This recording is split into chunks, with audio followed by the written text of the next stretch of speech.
Yo, T-Bone, did you produce this? Sounds good, right?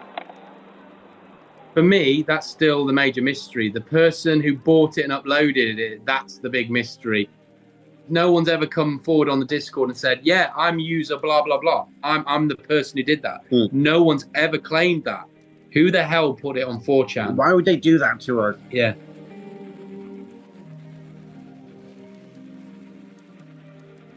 There's an element of if people have listened to it and liked it, then is there a parasocial thing that people think they know you? If you've not asked for that, then it's hard to deal with when you weren't expecting that. I guess, like, we're not famous. When you see like really famous people, you know, like it takes them years to like probably adjust to how they live their lives and how they treat people and stuff. From Sounds Good Right, this is Lost Wave, the most mysterious song on the internet. This is episode 2 of our mini-series, and it's all about what happens to a band once they're rediscovered. This is the story of Panchiko. 1997, 98, something like that. That's kind of when we started writing our own songs, because we've been a band that did covers beforehand. School time, 15, 16, something like that. I reckon we were playing like more covers at 15, had a few songs at 16, and then it was like 17, 18 where we were like, oh, we kind of have enough to do a demo. Yeah, promptly got lost. We made about 30 probably, because it was just one at a time. We sent them out to a few labels. We only had one response from Fierce Panda, said, when are you going to do a gig in London? And we were like, oh, how do we get to London? Oh, I don't know. We just can't go to London because it was beyond our capacity to imagine at the time, I think. It would have been a big adventure and it would beyond any sort of... We were just like, why can't he just come to a gig in Nottingham? There's a CDR with a little nice little sticker on the actual CDR, and I printed out a bunch of covers and stuff, and it looked like a sort of a thing. It looked enough of a thing for someone to put it in a charity shop and for it not to be thrown in the bin immediately. Yeah. 25 years later or something.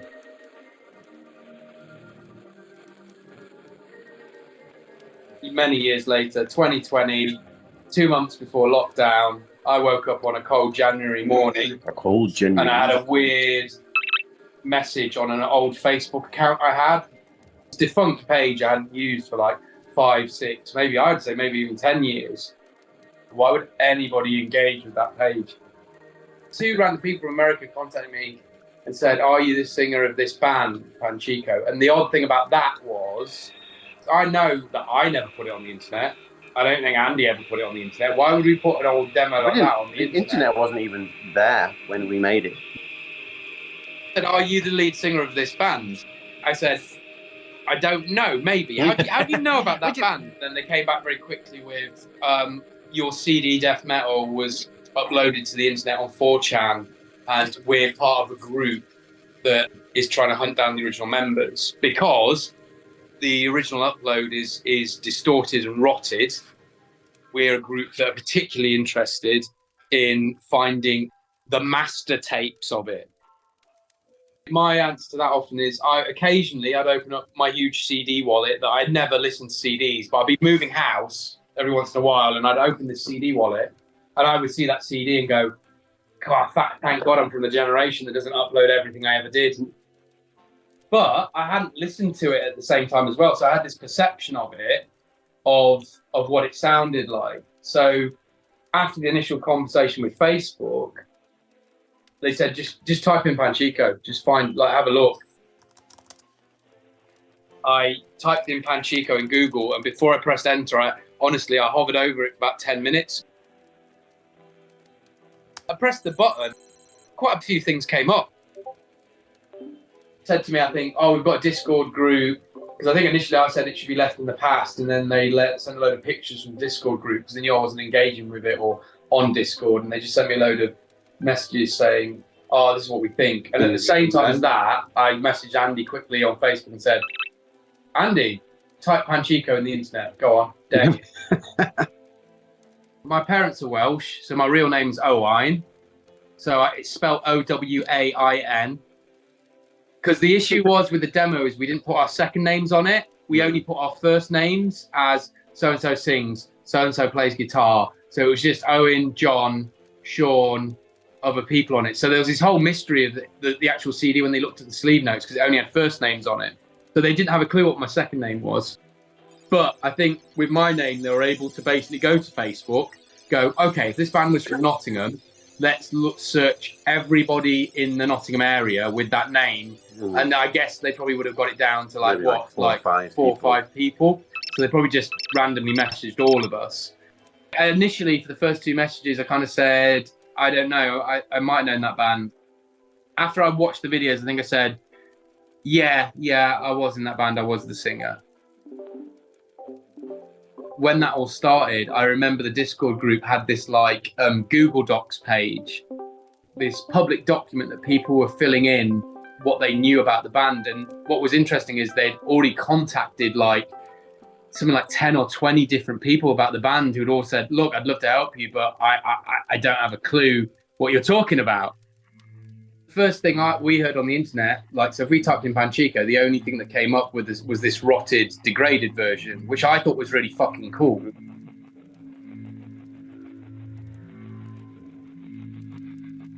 Some people love the idea that it was something so modern. It had only been recorded supposedly, in 2000, but it sounded more fucked than something like, that's 50 years old or whatever. Like conspiracy saying that it's been recorded like it's just a massive marketing thing and it was done like 2020 or something. We found this community on Discord that discuss our music, and they've only got this knackered version of it. And I've told Andy, and Andy's in Korea. And then you tell Sean as well, who's in the band. Yeah, I told Sean about it. And Sean was, Shawnee about it all. Oh, that's all right, isn't it?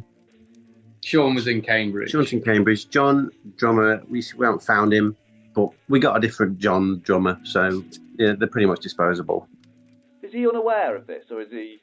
Yeah, as far as we're aware, he's not aware. When you haven't asked to have your stuff put out there, and then people are doing the internet thing of, because they're going to rip it apart. They're going to rip your work apart, say you're all these things under the sun. I think it's about like, you put songs out, and you do that you do it on purpose, a conscious sort of. You record it, you release it, and you're kind of ready for the criticism. I think with this, we kind of, obviously we were 20 years ago. Okay with it but I think a lot of time has passed and a lot of sort of there's just sort of a disconnect from the music. A really important moment though was when we did get a clean version of the CD from our friend Henry. We gave the clean recording to this guy called Dismiss Yourself. He was the first one to hear it, and I think he felt quite privileged to be one of the first people to hear this clean version. He timed it to upload on YouTube, and I kind of completely forgot about it. And I remember waking up one Sunday morning and thinking, oh shit, that thing's on the internet. And I went on and checked the premiere, and I sort of came in halfway through. And then there was this beautiful moment where there was like about 500 people all in the chat, like talking about listening to it. What surprised me is some people were like, to them, it's better than the rock version. They were like, I actually love these clean versions of the band. And I personally thought, when they hear the clean versions, they're going to see it for what it is. I think one of the first weird things you said to me is that you went on the Discord and you went, so they're having a karaoke night and they're singing the songs off the demo. Once they'd heard the clean version, I think, because before, when they had the rotted version, they couldn't work out the lyrics, I think.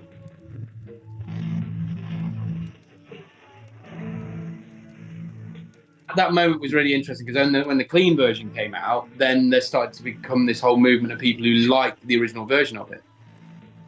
I uploaded it to Spotify, and we're quite surprised how it initially was received and how many people were listening. But it's over like 120 million now streams, and we're just like, that's a lot. The original rock CD was death metal, which was 4 songs, and we found another CD called With Kicking Cars. 2 or 3 songs on it. Yeah, it had 3 other songs on it. And so when we played that, they heard the original versions of death metal, and then the people who were really into it kind of lost their shit over the next 3 songs. So that sort of had this, like, they were like, whoa, if you've got more stuff, then, you know, that's really unexpected. We didn't know you had that. And then, like Andy said, we went and found pretty much everything we've ever released and put it out there, which is a strange thing for an artist to go, let's start a music career by just having everything we ever did available. Like all the mistakes, all the shitty 4 tracks. I really love everything. How all that is. And it's really liberating. We had a lot of personal attacks. People were like, you are a liar. Even now, people still say it. Yeah, they still say it. Occasionally pop up. They go, and then you get to the point where you go, look, you believe what you believe. Look, I know it's the truth. I lived it. I was starting to question myself at some point. They were so certain that it was definitely a load of old balls that I was starting to think it might be as well. We wanted to do like a live stream or something so we could avoid showing our old selves to the world. We've been through about 33 states. A lot of states. So we're more popular in America than I guess here. We've always had much more of a following in LA particularly, and it sort of then blew out of LA to like different areas. Like New York's really popular, big cities for music really. I guess LA, New York, Chicago, and then Houston, Texas. The whole of Texas. Like these sort of centers of population and music. That's great. Seattle, they played that. The CD in a charity shop. Where was the charity shop and who found it? Is that known? Good. I've got a theory. I don't know for sure. So you don't know? Well, it was found in Sherwood. I think it was our friend Lucy, who up until recently I think lived in Sherwood, and she would have maybe had a copy of the demo from 20 years ago, and I think she threw it. And a good job. Gave it to the charity She's shop. against putting it in landfill. Yeah, she just put it in there. So, I don't have to, but I'm pretty sure that's who did it. And then do we know who bought it? Who picked it up? That's still the major mystery. The person who bought it and uploaded it, that's the big mystery. And you never know, it might be someone we know. Who knows? I think the nicest thing about it, right, is that I used to feel a bit like maybe disconnected from young people, even though I work with them. What this has done has made me realise, oh no, people are always good. It's been a really nice thing about talking to younger people who like music. Oh, I like music now and I like music then. I've spoken to so many fans who are listening to really cool music, such cool music. They've shown me really great artists. I just have got so much hope and some of my favourite positivity from engaging with this audience. Here's a question. What would you say to those kids then? Like, you know, those kids that obviously were you making this music back then. Like, would you tell those kids anything? I don't think I would change anything. No, I wouldn't because it's wonderful, beautiful, messy, embarrassing. It's all these things, and that's life, isn't it? You can't be cool. Like, who wants to be cool? You can't be cool all the time. People know we're not cool. Yeah, they know, and if you go to a Panchiko show, it's what I'm like. Yeah, and that makes it cool. That like makes it a great experience because it's honest. I don't know. It's I have a good time. Thanks to Owen and Andy from Panchiko for talking to me. Andy has actually released records on a label that I set up many years ago. The record label is called Hello Thor, and those records from Andy are under the name We Show Up on Radar, and they're excellent, as is Panchiko. Find them on their Bandcamp page, which is in the show notes. This was episode 2 of our mini-series, Lost Wave, the most mysterious song on the internet. Yo, Tbone, did you produce this? Sounds good, right?